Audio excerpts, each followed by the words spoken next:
Okay, we're holding towards the end of Perek Hey, chapter 5 of Kohelet, and I think we'll be able to finish the Perek. There are quite a few Pesukim remaining, but they're all related. It's pretty much all the same topic. One of the favorite topics of Shlomo Melech, talking about the wealthy, how the wealthy make so many mistakes. You know, it is very tempting. It is a big nisayon, as we've explained in the past, a very, very big challenge for those who are very wealthy, how to conduct themselves, what to do with their money. They may become arrogant. Their conduct may change with those who used to be their friends are no longer their friends once they've made money. Many things happen to the wealthy. One of those things that happen to those who are wealthy is that the more money you have, the more worries you have. As the rabbis tell us in Pirkei Avot, marbe nechasim, marbe deagot. So in some ways it's an advantage. One can benefit greatly from having the means to accomplish a lot. On the other hand, it has its pitfalls. It has its problems. It's not smooth sailing for all those who have money. And that's what he's going to talk about in the remaining Pesukim of chapter 5. Because, as we've explained in the past, Shlomo Melech, being an observer, has noticed what makes people fail in life. And we're not here talking about failing in marriage per se, we're talking about in general. We all have a mission to accomplish. Life is short, but there are a lot of distractions. And when people are distracted, they cannot focus properly on what they need to do and what is a priority in their life. What is important? Where should I invest most of my time and effort? What really matters? What doesn't really matter? And only by having a good understanding of the mechanisms of the world, which we never could have a very, very thorough understanding, because we're limited in how much we can know and how much we can see in the short amount of time that we're here. Nonetheless, by learning, one can greatly increase his chances of, I call it survival. Not only survival in a physical sense, which many people do, even if they don't know a lot, but survival in a spiritual sense, that we accomplish what we're set out to accomplish. But it's not easy. It's not easy because there are many forces out there competing for our attention. So the one who has money, last week we spoke about how the desire for it, the pursuit of it, is almost unending. It's not like food. Food, you fill yourself up, you like food, you enjoy food. You can't eat after a while. You're just too full. Unless the individual has a sickness that he goes to the restroom and vomits what he just ate so he can eat more. I've heard some people do that. We're not talking about that. Most of us, when we eat, we are satiated, we're full. And even though we've had our best meal, we can't continue to eat. Unless it's an ice cream or something, something light. But otherwise, we can't eat. There's a limit. Money, there's no limit. You've made $10 million, you're going to want more. Ohev kesef lo yizbach kesef. That's where we left off last week in describing this Yetzer Hara, this particular weakness that, of course, is led or fueled by the Yetzer Hara, the evil inclination. So the next pasuk says as follows: Birvot hatova rabu ochleha, u'ma kishron lebe'alea ki im re'ot einav. Birvot hatova means the more tova, the more benefit you have, the more money you accumulate. Rabu ochleha, you will have many people who will come after you to want to have a share of it. So he already points out one of the problems with those who have lots of money is all of a sudden everybody wants to be your friend. Everybody wants to marry into you, family, everybody wants to share the pie. So birvot hatova, the more one has, he's already a magnet to all kinds of people who want to have a part of it. Rabu ochleha, who want to eat from it. What is he telling us? He's going to tell us how silly it is to accumulate money. In other words, obviously if your goal is very specific, you want to have so much so that you can, live comfortable, that's different. Most of us want to have that. But here he's going to be describing an individual that's all he's dreaming about, is to be very, very wealthy, to have lots of money. And that's going to attract others who are going to want to have a share. Now, it doesn't mean necessarily friends. It could even mean thieves who are going to find out about him. troublemakers. It's not just people who want to, befriend him and somehow share his wealth in a good, positive way. We're talking about elements that are not welcome. We're going to find out somehow. They're going to find out about his address. And he's going to have additional worries. But then he tells us the bad news is not just the people who are going to want to have a share of it. What will he gain, this individual, of accumulating and continuously accumulating money? In the end, the majority of wealthy people, we're talking about very wealthy people, all they do with the money is see it with their eyes. They never got to enjoy it. In the majority of cases, people who have accumulated millions of dollars never got to enjoy all the millions they made. So he says, why? Why work so hard? What will the owner of all this money gain from having accumulated and of course spent so much energy to acquire it, except for seeing it with his eyes, putting it in his bank account, savings, mutual funds, or whatever. But to enjoy it, to actually spend it, that he may never have an opportunity to. The majority of people don't.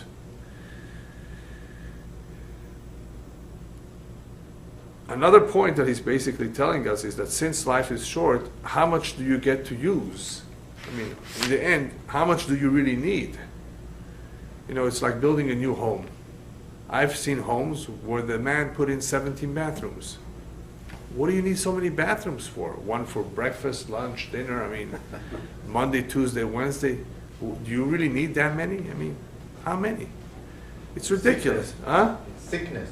No, not necessarily a sickness. It could be that, I mean, maybe, I don't know, he wants to have one wherever he goes. Who They knows? have 5 Guests. cars. 5 cars, exactly. So in other words, how much do you really have a need for all that money? In other words, what are you going to do with all of it?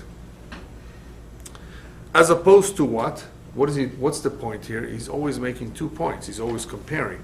As opposed to Avodat Hashem, the service of Hashem, the more you have, obviously the more you will take with you. That is, it is netto, completely for Olam Haba. You don't leave it behind. That which one has acquired, how much tzedakah he has given, how many times he answered amen, how many times he made a beracha, a blessing. Any mitzvot, all of these accomplishments are actually in a safe that no one can have access to. It's in a safe deposit box upstairs, and that is for his credit, completely his credit, and it will not be taken away from him. Whether it's a little or a lot makes no difference. A person only accomplished a little in mitzvot. Regardless, it's all net savings. In other words, it's all his to keep. That has value. The money does not have value anymore after we leave this world. So in other words, people have a problem in not really evaluating what's truly important. And it's incredible. You know, we would like to know which is the better investment. We go to a financial advisor to consult sometimes. What do you think? Today you're not getting even 1% for your money in the bank. It's 0.10 or less. What should you do with your money?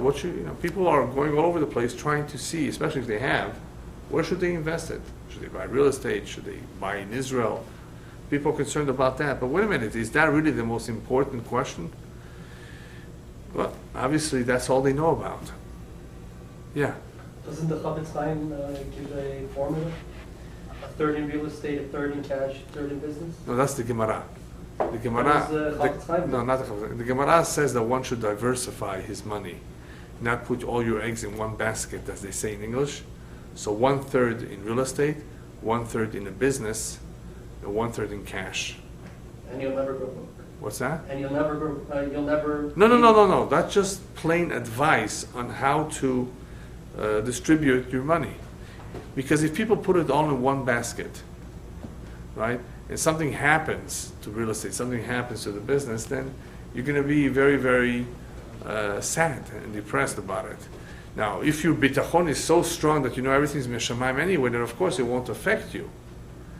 But that advice is for the average person who is affected by the downfalls of the economy. He understands that this is going to be a major loss for him, and he doesn't think about the bigger picture that Hashem provides for us with parnasah, and He'll take care of us one way or another. But does that apply to the average person or the one person? No, it's always good advice, because you don't want to deal with a situation where all the money is gone. All of a sudden, now what? Now, of course, if you have faith in God, you say to yourself, well, it was meant to be. Obviously it's meant, because nothing happens by chance. But most people will not react that way. Most people will say, well, why did I put all my money in this thing? They're not going to think for a moment that Hashem, of course, is responsible for it, and had it not been coming to him, he would have somehow given him the idea of putting it into something else. Most people are not going to think that way. They're going to react very, very negatively, upset at themselves, upset at the person who advised them to do so. So therefore, divide it up into three. In this way, if anything is supposed to happen, it will happen in one area and not in all three areas. So it's not a formula for success, it's rather a safeguard. Right. Yeah. It's not. So success has to do with mazal. If a person has mazal, he can put it into one basket. You know what mazal is? Mazal is this guy buys matchsticks. Okay? Well, right? And all of a sudden, a week later, somebody says, that's exactly what I need. I'm willing to pay any money for it. So he bought it, for, I don't know, $1,000 a ton, let's say, and he sold it for $10,000 a ton. Give you an example. That's mazal. It has nothing to do with success, nothing to do with a PhD.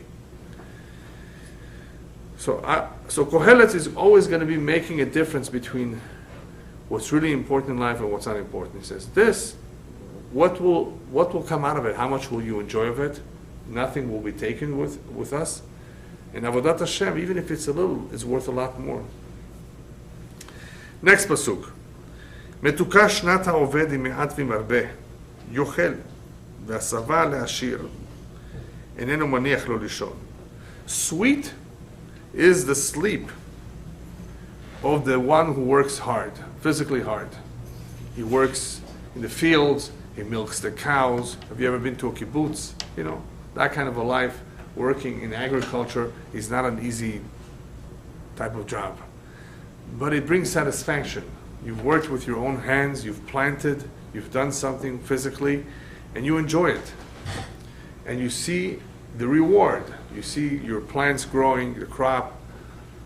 So he says, "Metuka shnat ha'oved." He works early in the morning till late in the evening, but it's sweet. When he goes to sleep, it's sweet for him. The sleep is sweet. Whether it's little or a lot that he eats in the end, depending on how much he grows. But look at the guy who's wealthy. V'asava le'ashir, that satisfaction that the wealthy man will have from having so much money, enenu maniach lo lishon.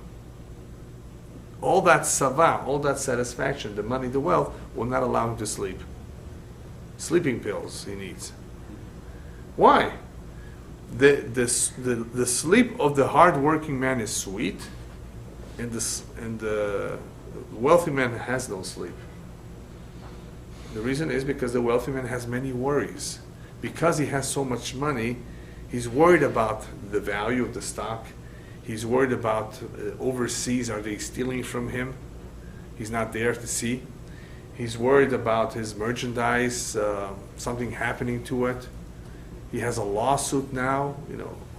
The wealthier one is, unless he has great mazal, the more troubles, the more problems and issues. So his sleep is not sweet, like the one who's hardworking. He has his job, 9 to 5. He comes home. He eats a normal meal. He's able to sit down and enjoy his family, perhaps. A wealthy man is busy on the phone, late at night sometimes. That's the life.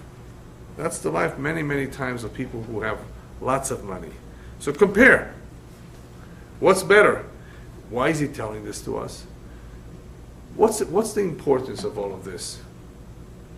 So that people should not have grandiose dreams. Oh, I gotta make it rich. This is the best thing to do. This is important. No, it's not. If it's one's mazal, fine. But don't be jealous of those who have it. Don't aspire to it necessarily. This is not necessarily the best kind of a lifestyle. Look at the differences. And he's going to point out quite a few differences. There was once an individual who owed a lot of money. He took a big debt. And because of this debt, he had a very, very hard time going to sleep at night. Every time he would go to bed, his wife would notice how he's squirming, just can't fall asleep. It's on his mind the whole time. And she felt bad for him, He owes this guy a lot of money. He doesn't know how he's going to pay it back. What do you do? So look what the wife did. The wife picks up the phone. What's the number of that guy you owe money? So he told her. Why? Just wait a minute. She picks up the phone. Mr. So-and-so? Yes. I want to let you know that my husband is never going to pay you what he owes you. That's it. It's done with. Forget about it. And she closed the phone. So the husband was surprised and shocked. He says, why'd you do that? Let him not sleep and you sleep. You sleep. Now you can sleep. Let him not sleep. Obviously. That's how women act. Yeah. Yeah. No justice. No, it's actually smart. No, She didn't mean it, of course, that they would never pay the debt. She wanted her husband to go to sleep. Don't worry about it, in other words. I just let him know that you're not paying it. You don't have the money. Eventually, they'll pay. They were not those kind of individuals that are not going to pay. Those exist, I agree. But she wanted her husband to just go to sleep and not worry about it. Right? So she told the guy, he's not paying now. That's it. Forget it. So let him worry about it, not her husband. But that's what happens in life, that many, many times the worries, many of the worries and the pressures have to do with what? With money. They're money related. There are, of course, illnesses. There are other troubles too. But many, many times it has to do with money. A very interesting point comes out of this. It may sound a little hard for some of you, but that's the truth. You may know someone who has only lived to the age of 27 or younger. That's it. He lived to 30, he lived to 40, he lived to 45. In other words, he didn't complete the average lifespan of most people. And you feel bad, he died young. When the rabbis approach the subject of dying young, obviously they approach it very carefully. I mean, it's a very, very delicate subject. People, whose child was taken away from them during their lifetime, no matter how old he was, the parents are still alive, it's very, very painful. But the way the Torah sees this is as follows. It does not really matter how many years a person spent here. It's what he did with his time. If an individual spent 40 years in this world, but he accomplished a lot.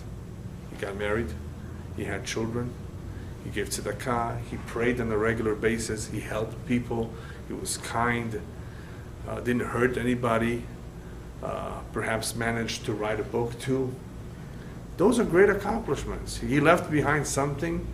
The world benefited from him. From some, the world suffers.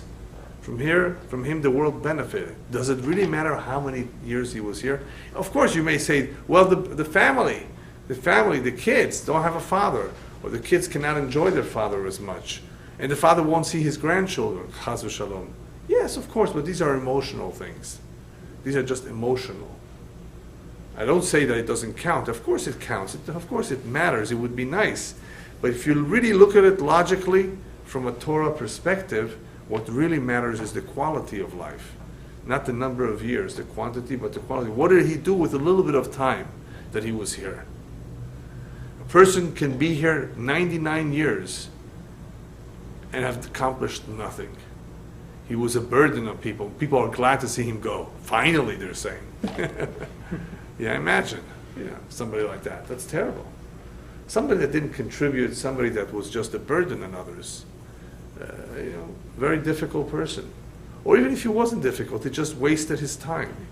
He didn't do anything, didn't help, didn't participate. What did he accomplish? What a waste. A waste of a lifetime. So what's more important? It's what is done, what is accomplished, versus the amount of time that is spent. Now, as far as reward is concerned, the rabbis tell us that the reward is always according to one's ability, depending on the talent one has, depending on what Hashem has given one. The more money one has, the more it is expected of him to do. If somebody has a nice voice, they expect him to use his voice for something good. Depending on one's abilities, that is what is expected of him. Now, the rabbis remind us of something very important in Pirkei Avot. Lo alecha amelacha ligmor. Don't be discouraged when you are faced with so much work. So much has to be accomplished. Because whoever told you have to do everything? Some people are discouraged. They just give up quickly. Say, I can't do all of that. There's so much mitzvot. There's so much to do, so much to learn. They look at all the books. And who says you have to do everything? Nobody ever said you have to finish. You're not exempt, however, from not doing something. You begin to do as much as you want, as much as you can. And then we'll see what happens. I saw something incredible written in the name of the Chafetz Chaim. The Chafetz Chaim, Zechet Tzaddik Levracha, once expressed himself. In Yiddish it rhymes, it sounds a little bit better. It says, Medaf ton, medaf nicht oft ton. What that means in Yiddish is, one has to do, one does not have to accomplish.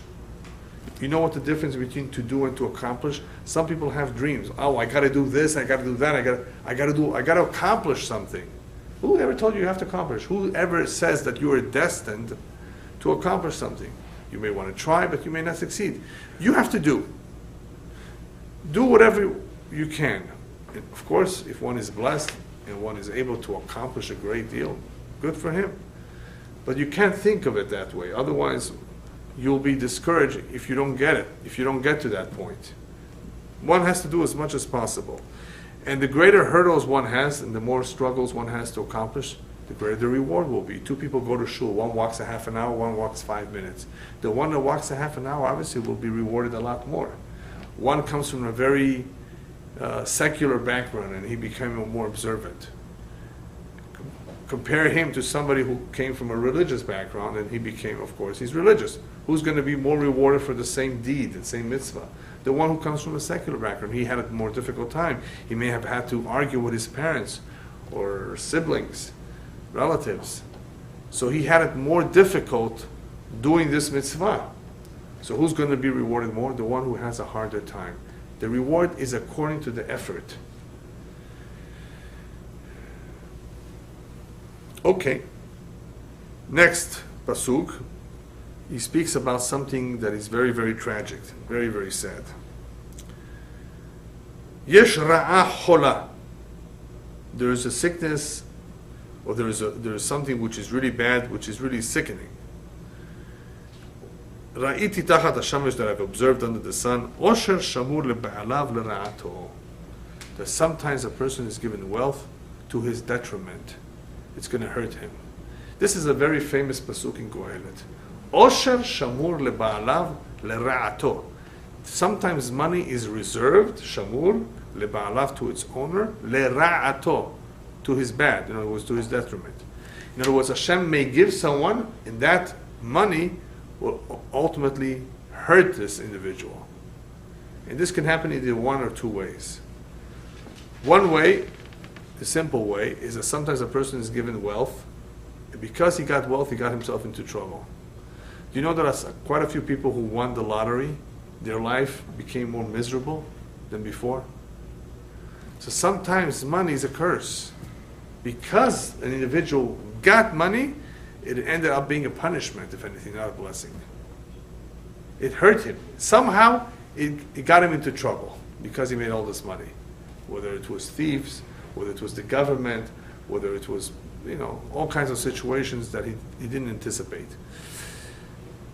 But another situation where it's Osher Shamur Ba'alav L'Ra'ato is quite typical when you're dealing with a Rasha Gamur, a completely wicked person who may have done one good deed in his life. He was a lifesaver, let's say, at the beach, and he saved a person's life when he was 22 years old. Wow, that's very special, you should know. So he has one good deed to his credit. He never put on tefillin, never kept Shabbat or kosher, never did anything, never helped anybody, never gave tzedakah. But he has one good deed in his record. But he's wicked.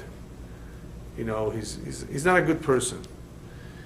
And apparently, you know, he eventually, when he leaves this world, he's going to have credit for this one mitzvah. Hashem says, no, I don't want to give him credit upstairs because he's such an evil person. He doesn't do anything right. On the contrary, he does a lot of wrong. I'm going to pay him for that one mitzvah in this world, in this lifetime. For the next 65 years, that's a lot, right? Till his late 80s, he's going to be a very wealthy man. So that wealth is not coming to him as a result of his good mazal. It's not coming to him as a result of some inheritance. Right? There are various forms on how people acquire wealth. There could be a blessing. This money will come to him as a ra, something not good. It's to pay him off. Hashem says, I'm going to pay you off in this world. So when you head upstairs, it's complete gehenom. Or no olam haba, whatever. In other words, you're not going to have it easy up there. Because when a person does some good and some bad, he heads upstairs and they judge him, of course. Sometimes they send you back, reincarnation. You know, the scales are somewhat balanced. There's some good and some bad. So you know, one has to pay for it, one has to clean up, of course, what he did wrong. But eventually he goes to his final resting place to enjoy all the good that he has done. That is why it's called, you know, Olam HaSchar, the world of the reward, Olam HaEmet, Olam Haba, the world to come, the true world, where one hopefully to eternity enjoys the fruit of his labor. But if Hashem pays off somebody here, it's no good. Chaz v'shalom, God forbid, we don't want anybody to be paid off. You know, here's the check, that's it, I don't want to have anything to do with you. Chaz v'shalom. But that's what he's talking about. He says there sometimes is that kind of a wealth that is shamur leba'alav le'ra'ato, and it's not good. What could happen to all this wealth that is not good? Another possibility is the continuation in the next pasuk. It could be that a person goes up, makes a lot of money, and then comes tumbling down. What's worse, being poor or making lots of money and all of a sudden losing all of it? Being poor. Losing all of it. Why losing all of it? Because you know what it was once like. Right, it's more painful. It's not fair. It's better The to higher you are, what is the English saying? The higher you're up, the more painful the fall. The harder they fall. The what? The bigger they are, the harder they fall. The bigger the harder the fall. Now, what does that mean? According to our tradition, before Mashiach comes, there will be financial troubles in the world. Like we see today somewhat. It may get worse. Chaz v'shalom. Right before that, the standard of living will be very, very high. So my question is, what is this poverty or this financial crisis going to do? Well, it's going to do a lot as far as atonement is concerned. Because had there been a financial crisis when the majority of Am Yisrael was poor like they were in the 19th century, they wouldn't have felt the difference. We were poor then, a little bit poorer. When you elevate people, you raise the standard of living, and people enjoy themselves like they did since World War II. From 1950 to the mid-1980s, people made a lot of money in this country. In real estate, in stock, in businesses. Really, those were very good years. Whoever who's been around knows what I'm talking about. Of course, some people more than others, depending on their mazal. And now, everything comes crashing down. It's very possible that that's the link, that's the connection. In order to feel the pain of poverty, of crisis, of financial crisis, one has had to be comfortable. One has had to have been on top to feel it, to feel the pain. Otherwise, if people were poor, they were poor. So it's very painful to lose what you had. So it can happen, Shlomo Melech says, "Ve'avada osherahu be'inyan ra," that all that wealth can be lost in a very, very bad way. For example, he says, "Ve'olid ben," he may give birth to a child, Ve'en beyado me'uma. And that child will have nothing. So here he wants to leave over to his child, and the money is lost before he can give it over. Or it could mean something else, that that child is the one that's responsible for throwing away all that money. Because we don't have control what the children will do with the money we give them. They have their own mazal, they have their own head. So here's a father who worked hard for his money. Leaves it over to his child, millions of dollars, and the child squanders it, wastes it. It has happened in Vegas or in attorneys, kids fight. So look at all that hard money, hard-earned money, going to waste. There's nothing left. One of the worst, however, scenarios is the following story that happened in my presence almost. This story goes back 25 years or so. An older person comes to see me, to seek my advice. Says, Rabbi, I have a big problem. Thank God I succeeded in life, I made some money, I bought some property, and I have a daughter, and I wrote to her in a deed that I prepared that I transfer everything to her. I gift it to her, or whatever, I will it to her. Not after my death, but as of now. And because I gave her everything and put everything in her name, one day she came with her husband and told me to get out of the house. Scram, as they say in English. Get lost. His own daughter told him to get lost, to leave the house. Now, can you imagine giving everything to a child and the child doing this to the parents? I mean, I wish I could speak to the child and, of course, hear their side of the story. But I'm not completely surprised. That's why I didn't even have to bother. And I felt bad for him. And I said, but wait a minute, why did you do something so stupid to give in your life? He says, why should I suspect? And he's right. Why should I suspect anything like this? He says, at least you should have just left your house under your name. The other money, well, who cares about money? Money comes, money goes. He says, he admitted, he made a mistake. But now what? He says, now, try to form a good relationship with her. Don't sue her. I think he was trying to sue her, if I remember, taking her to court or something. I don't know what he was going to do. But he's really almost out of luck. Almost, I think, out of luck. You don't do these kind of things. The rabbis tell us not to do these things. You know, otherwise, look what happens. Parent loves his children, but the child, when they get married, there's somebody else involved who doesn't have that same love for the parent as the parent has for the child. It's just common sense.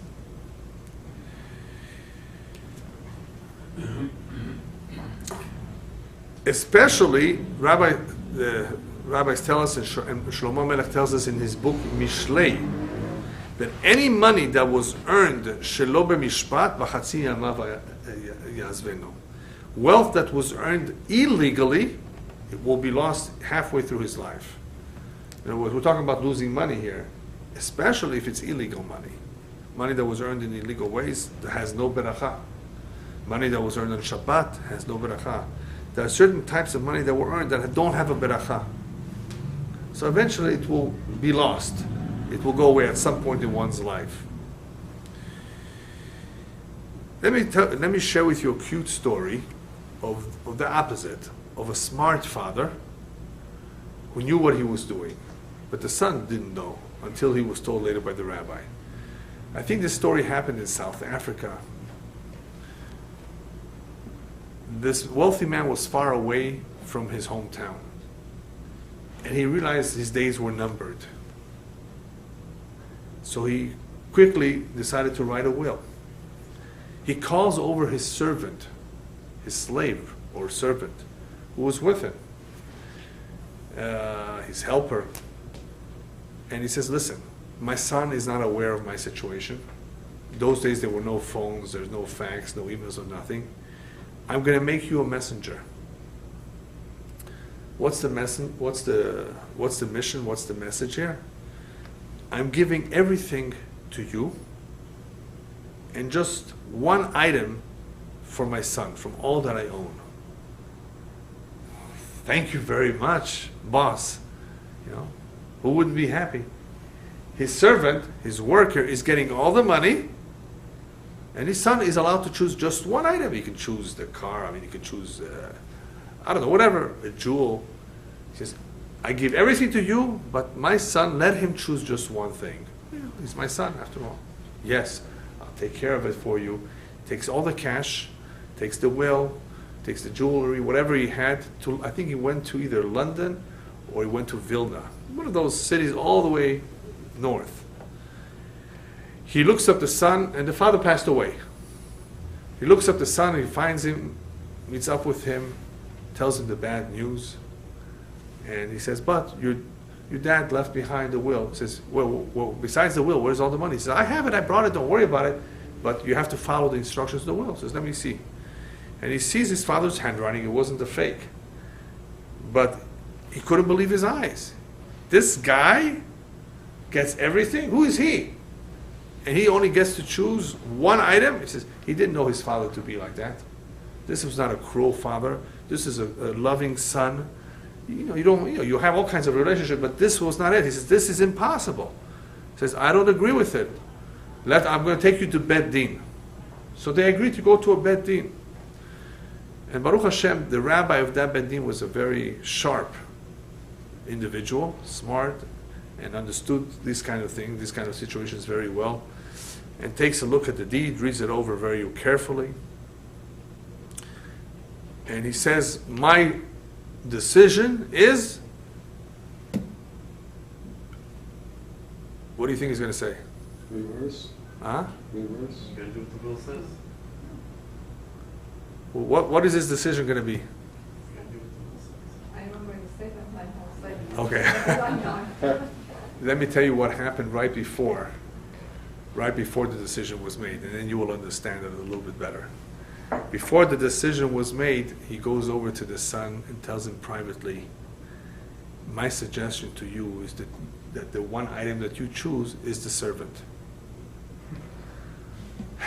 Okay, now you begin to say, so when they came back into court, okay, my decision is that you follow exactly what the will says, and you, son, choose only one item. I choose the servant. Once he chose the servant, whatever belongs to the servant belongs to him. The father was smart. Had the father said, give everything to my son, the guy would not have gone to his son. He would have kept everything for himself. The father was about to die. He would have never told the son anything. He said, how do I get all this money to my son? So he had to think of a trick. And he hoped that this rabbi would understand, and he did.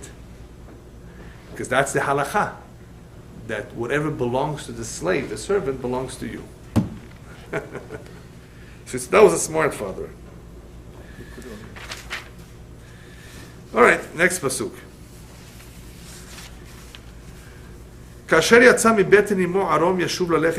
The way a baby comes out of his mother's womb naked, that's the way we leave this world. We came with nothing, we leave with nothing. Nothing will he carry with him from all the hard work that he invested in this world. Because the way you come, that's the way you leave. The rabbis emphasize this a drop more by telling us that a baby, when he enters this world, enters with his hands clenched. He wants to grab everything. That's the nature of a baby. That's the nature of a human being. When he's alive, to acquire, to want more. When we leave, our hands are stretched out like that, because we don't take anything. So here we're coming with our hands closed, the fists closed, but we're leaving with our hands open. So that's what he's saying over here. Remember, the same way we arrived, that's the way we leave. There's a beautiful, beautiful, beautiful mashal, parable, that describes this point. There was once a fox, the Midrash says, that approached a vineyard and wanted to get in to eat grapes, and it noticed that there was a little hole. But it doesn't fit, it can't fit into the hole. So what did it do? It fasted. This fox fasted for 3 days. He fasted for 3 days and he was able to get in. And Baruch Hashem got in and he ate a lot of grapes and he became fat again. Now he can't get out. So what did he do? He fasted again and he got out. So he went in skinny, he went out skinny, and he takes a look at the grapes and at the vine. He says, what good were you? I came in hungry and I left hungry. What good did you do me? Nothing. But that's the mashal of olam hazeh. In other words, we want to fit in, we want to acquire, we work so hard and we become hungry and tired just to get some grapes, and then we leave. We leave hungry. We don't take it with us. We have to leave the same way we came. Very nice mashal. How do we preserve? How are we able to preserve what we earned over here? Another story, famous story of a advisor to a king. He was a Jewish advisor, and as you know, in the past, many times Jewish advisors had trouble from other goyim who envied them, envied their position, and so forth, envied their chokhmah, their intelligence, and they tried as best as possible to convince the king that he's been robbing from the treasury, he's been making himself rich, al cheshbon ha-melucha, in other words, an account of the kingdom, in other words, he's basically a thief. And the king would never buy these stories. He was good friends with the advisor, but little by little, they tried to convince him, and at some point they asked the king, you know what, king, what do you care? Why don't you make an audit and see for yourself? You don't believe us? Fine, make an audit. Ask him to show you what he has, and you'll see all that he has. That he couldn't refuse. And he calls over the advisor and says, you know what, I want an audit. I want to know exactly what you own. Tell me all the properties, everything that you have under your name. I give you 3 days to write it down. I'm sorry, I got to do this. So he comes back after 3 days with a small piece of paper where he wrote what he has. The king takes a look at it and he says, why are you lying to me? I'm your friend. I myself know you have much more than this. What's this? You making fun of me? She says, dear king, your honor, you don't understand. What you think I have is really not mine. You see, what I wrote down on this piece of paper is only the money that I've given to charity. Here you see sums of money that I've over my life given to charity. That is secure. That is in a place where nobody can touch. What you think I have, properties, buildings, and homes, that's not secure. You can take it away from me. Somebody can steal it from me. I did not write down assets that can be taken from me. I only wrote down true assets, that which can never be taken from me. That is in a very safe place upstairs. The king, of course, smiled and agreed that that was very, very true and smart of him to do. And of course, let him go. Very nice, very true. Those are our true assets. That is what we preserve. That is what we take with us. The money, what are you going to do with all of it?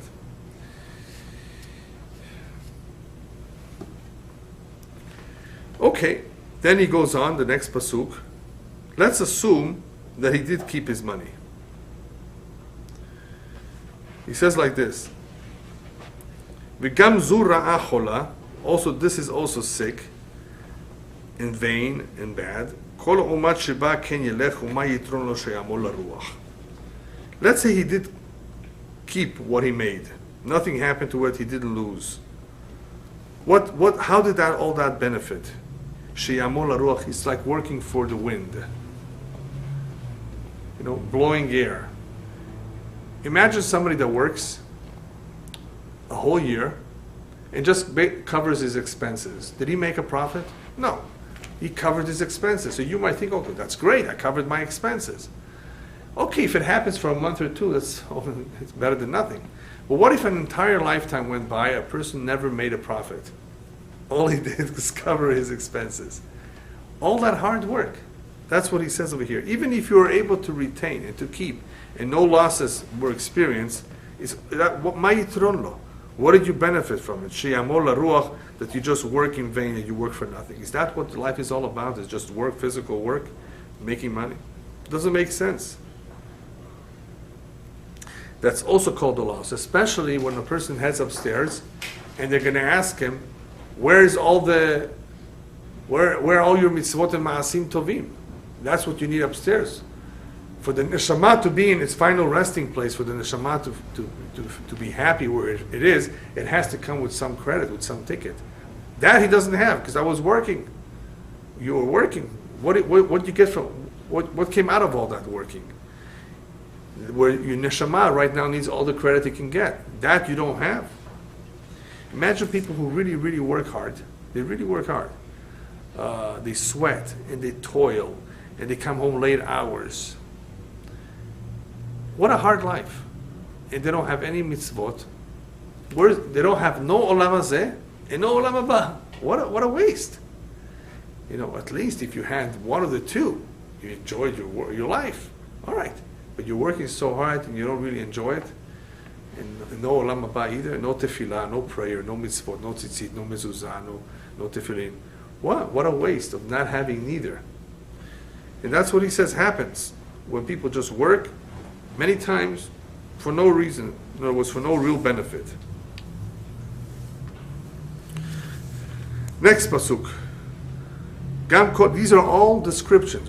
This is all one topic, talking about wealth, accumulation of money, and benefits and the losses that come as a result of that.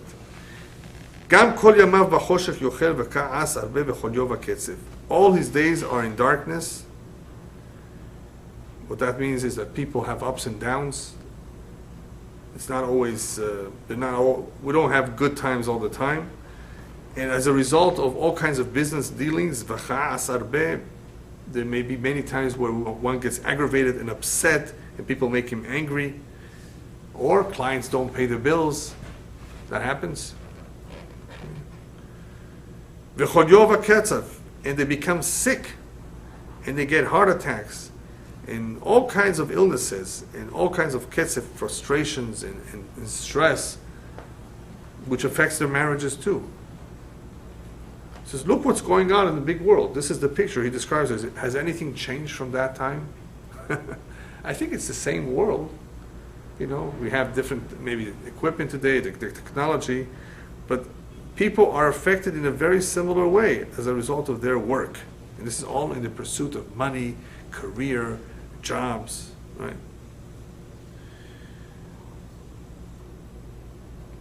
And why do people do this? Why do people work so hard? Because they do think deep down that one day they're going to enjoy this. That one day they're going to benefit, they're going to use all their money. That day never comes. As I've told you in the past, there are individuals who are looking forward to retirement. And they never made it. At 59, they died. Or they just retired and 2 weeks later they died. Have you heard of people like that? Yeah. All the time. They had all these grand plans. I'm going to play golf, go around the world, spend more time with my kids or grandkids. Never came to it. Because people don't know that time that they're going to leave. Enjoy life while you can. The number of years that you have, enjoy it in a good way. Don't push it off. If it's something is important to us now, we do it now. We don't push it off to later. That later may never come.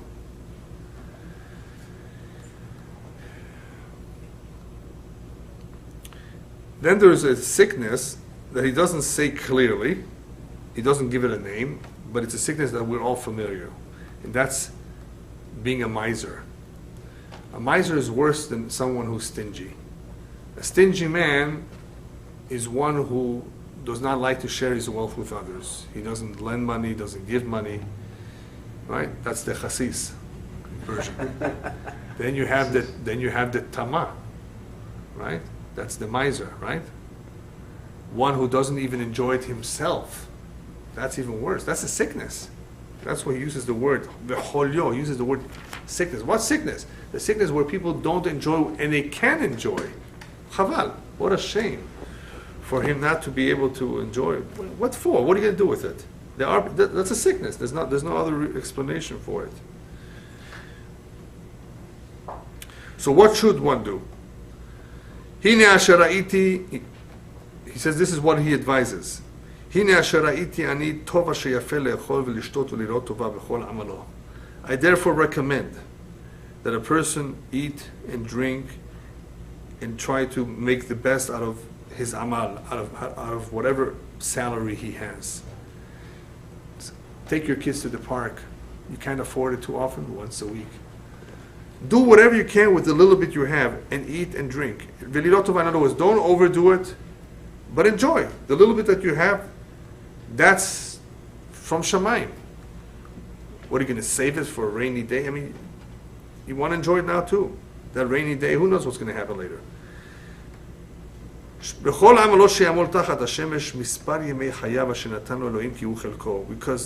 one does not know the number of days that Hashem has given him, but we do know that whatever number that is, 60 years, 70 years, 80 years, that's his chelik. Hashem has given us a chelik, enjoy it. Don't deprive yourself. Don't, of course, overdo it in pleasures and so forth, but enjoy life in a normal way. He says that's the best advice I can give people who are struggling, people who are going through ups and downs, people who are working hard. He says, the little bit that you do have, as long as it's reasonable, enjoy. Enjoy, because you don't know how many years you'll have it.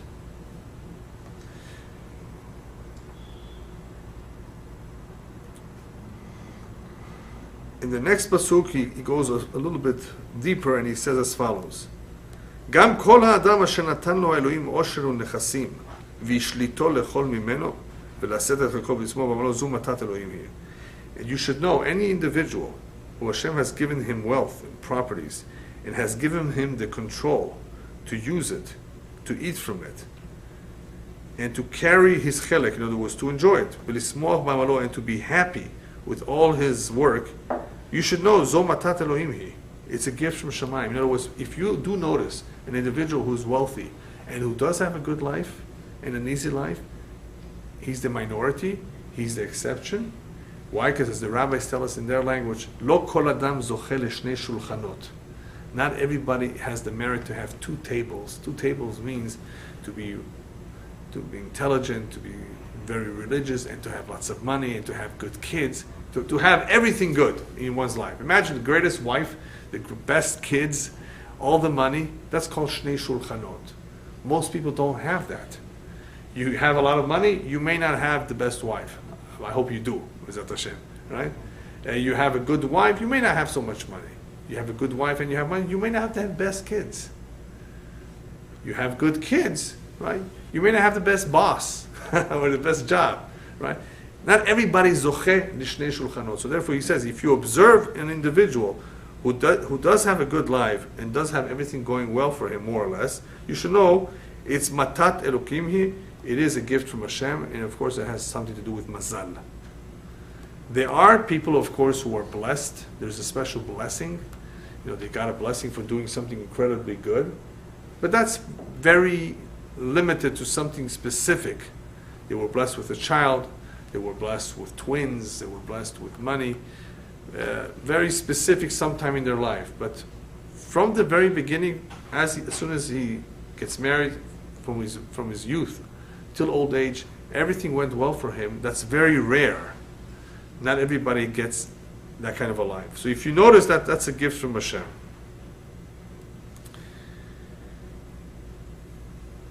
One of the points that is not so clear, but is also understood here, is that it's very important for a person to teach himself, to train himself to live modestly, and everything in moderation. Be happy and content with what you have and live according to your means. That's not the American way. You know what the American way is? You buy it now and pay for it later. The famous credit cards. And these credit card businesses here in this country have gotten people to used to living above their means. And that's why people are bankrupt today. That's one of the reasons. They got used to living above their means. If you can't afford it, don't buy it. Don't take a chance. Oh, I'm going to pay for it later. No, if you don't have the money right now in the bank account, don't buy it. The only exception to this rule really is a home where we take a mortgage. I don't think most people can afford to put down $1 million. Today the homes are expensive. So we have no choice. But a car, if you can't afford it, don't buy it.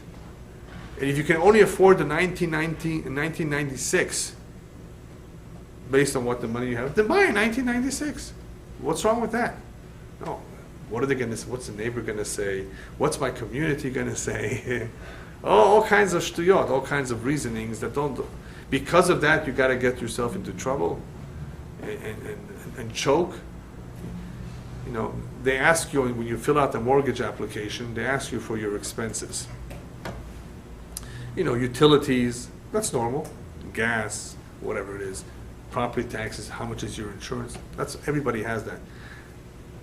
How much are your leases of the car? How much do you own the car? Of course, Baruch Hashem, I've always said nothing. Zero. You don't owe anything on the car? No, why should I? No, everybody owes on their car. No, that's only if you buy a new car, maybe. Who says you have to buy a new car? So they have this debt on this car, this debt on their wife's car, and other personal debts and leases. Chaval. People are living beyond what the true means. So this point is very, very much emphasized in the Gemara, in Pirkei Avot, is atznea, as the Navi says, atznea lechet. Be very modest in your ways, in the way you conduct yourself, the way you live with Hashem.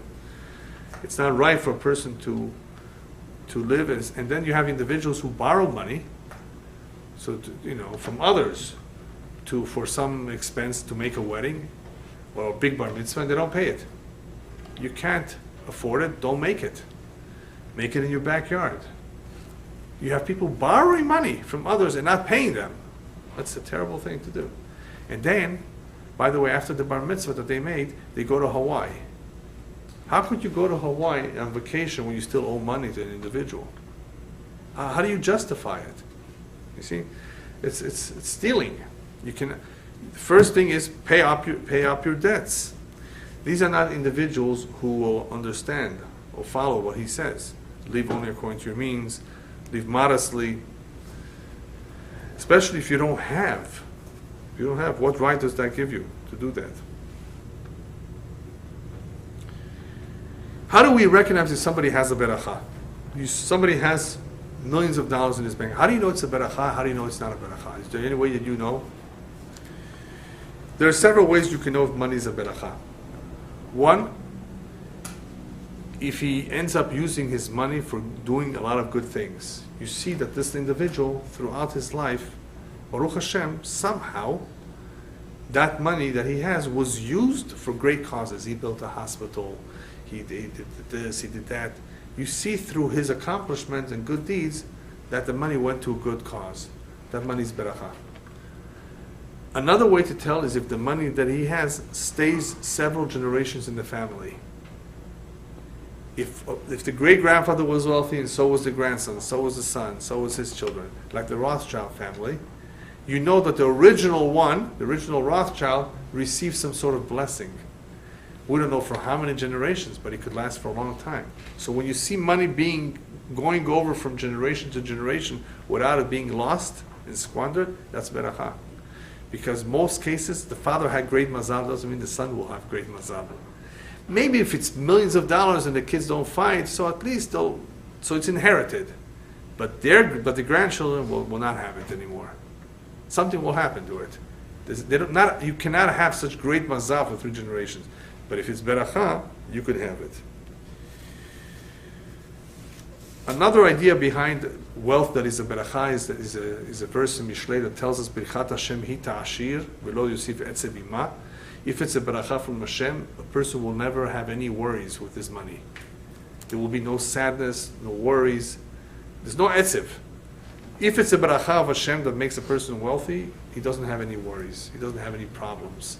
People that have problems as a result of their money, it could be it's just their mazal. And they don't have that kind of a mazal of having wealth and no troubles whatsoever. You want the wealth, you're going to have the problems too that come with it. So not to have problems is also beracha. The last pasuk of the perek says as follows: Ki lo harbe yizkor et yamei chayav ki Elohim ma'aneh b'simchat libo. People will not usually focus on the length of the life. They don't know how long they will live. They don't realize that time is short and time is running. Ki Elohim ma'aneh b'simchat libo. And Hashem is the one that is responsible for gladdening somebody's heart.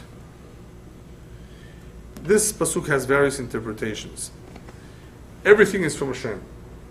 We know that.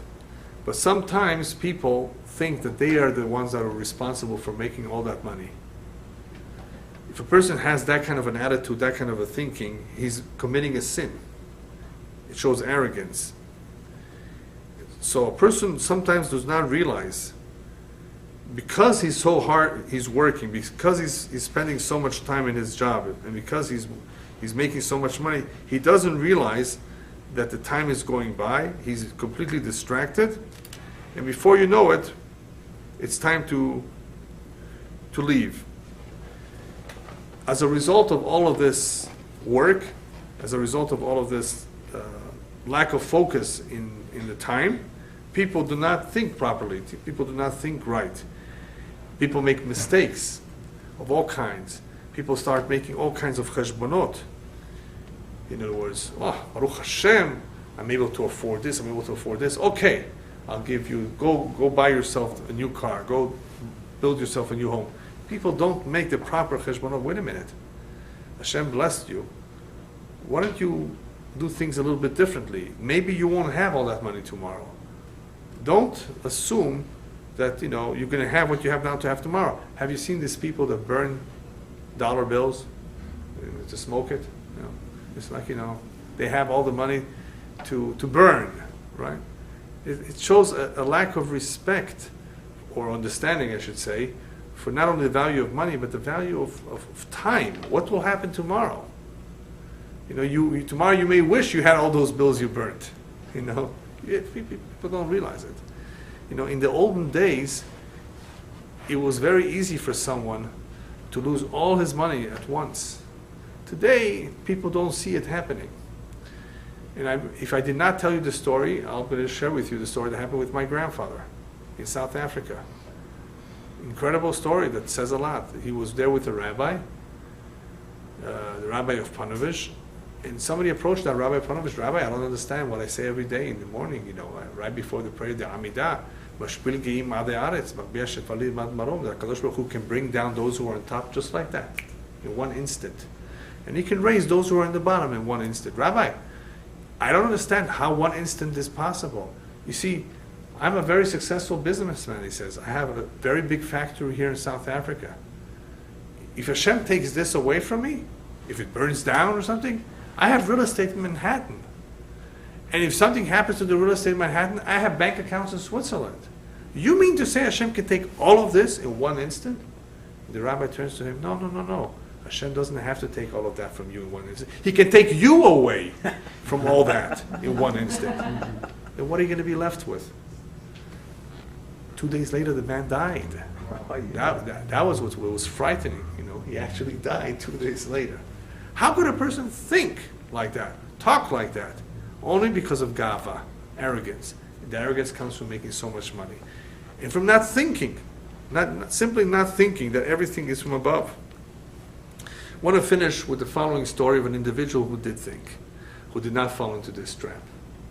He was a Rothschild too, very wealthy, successful banker, religious individual. People used to come to him to collect for yeshivot, but he had a strange custom that nobody understood and he didn't explain. Once a day, he would lock himself up in a very, very private room that not even the maid had the keys to. And he would spend some 20 minutes to a half an hour there. Nobody knew when he did that. And the word spread that he's in this private room every day. Nobody knows what it is. He doesn't let anybody in. One day the rabbi came, a rabbi to collect, and the rabbi says, listen, let's forget about money right now. Please show me that room. I want to know what's going on in that room. What do you do there? He says, Rabbi, I'll only do it for you on one condition, that you don't tell anybody until after my passing. Don't worry, secret between me and you. All right. Opens up the door, they go into the room, and the rabbi sees in front of him a coffin. So of course he's a little bit shaken. Coffin? What's this coffin in here? Did you kill someone or what? A coffin. And he sees shrouds on top of the coffin, shrouds which what you cover the dead person, a talit, a ner neshama, a candle for those who have left this world, and a tehillim. He says, Rabbi, you see all this? Every day I come in here and I spend about a half an hour looking at all of this and thinking that one day they're going to take off my expensive suit and they're going to dress me up with this linen, tachrichim. They're going to bury me in this coffin, covered with a talit, light a candle for my neshama, and say Tehillim. And believe me, after I leave this room, after a half an hour being there, I'm a totally changed man. Very, very different. Very humble. This is good medicine for me. I need it. With all that money that I have, and with all that I do, and all the success, this does wonders to me. Smart man. This is something that most people do not do and should do. And they can do this, not necessarily by putting a coffin in their bedroom, and the wife won't let, right? But by learning Musar. Learn Musar, learn Kohelet, learn Mishlei. Learn all these books that remind us where we headed, how much time we have, how much time we don't have, right? And focus on the right things. Don't be easily distracted by the Yetzer, which is what happens. Realize that everything is Min HaShamayim, right? And therefore, make the best of your situation. Live modestly, be happy with what you have, don't overdo it, right? Emphasize the right things. And since we don't always know what is right from what is wrong, we have to learn. Don't remain an ignoramus. Unfortunately, the reality is that many, many people, too many people don't do this. You ask, go out, ask as many Jews as you want, and non-Jews. How many have learned Kohelet? All of it.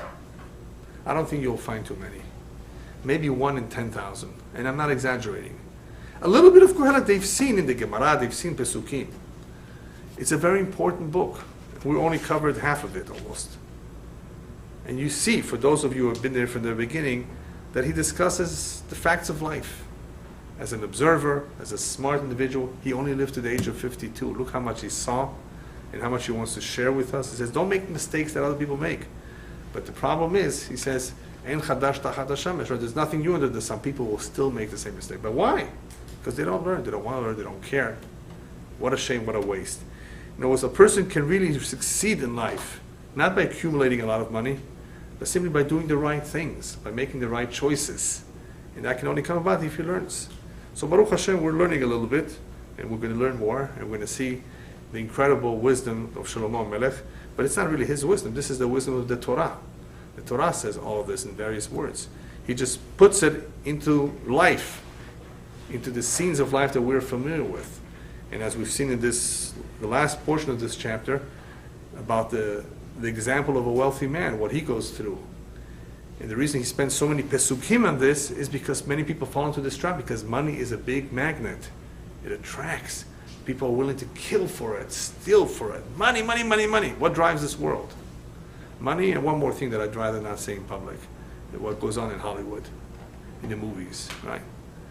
You know what I think what I mean, right? There's some things that just drive this world crazy. And that is why the Jewish nation, of course, has all the mitzvot that they do to keep us apart from all of that, to safeguard us from all of that. It's all to our benefit, so we don't fall into this trap. But still, even people who are observant and religious, they still make those mistakes. They still, because they don't learn, they don't pay attention, they don't open their eyes, and before you know it, the time is over. And they're getting sick, and they're getting tired, and they're getting frustrated, and they're getting heart attacks, and they're getting upset and mad at what? At something silly? Something you should never get upset about? After all, there's something Mazal that controls, but they don't know. They don't know. They really think that if they work harder, they'll take a second job. Spend time with your family, that's more important. You have less money, so live with whatever you have. You don't have that much, buy a used car. Who ever said that? In which book is it written to buy a new car? Why? Then the wisecrackers will come and tell you, no, I'll tell you why a new car.